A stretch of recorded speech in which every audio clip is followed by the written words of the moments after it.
Gondal jail ચોકમાં વહેલી સવારે હિટ એન્ડ રનની ઘટના બની હતી.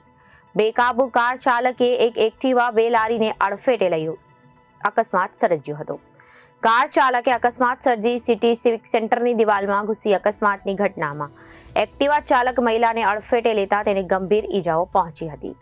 ગોંડલ જેલ ચોકમાં વહેલી સવારે હિટ એન્ડ રનની ઘટના બની હતી. બેકાબુ કાર ચાલકે એક એક્ટિવા બે લારીને અડફેટે લઈ અકસ્માત સર્જ્યો હતો. કાર ચાલકે અકસ્માત સર્જી સિટી સિવિક સેન્ટરની દિવાલમાં ઘૂસી ગઈ હતી.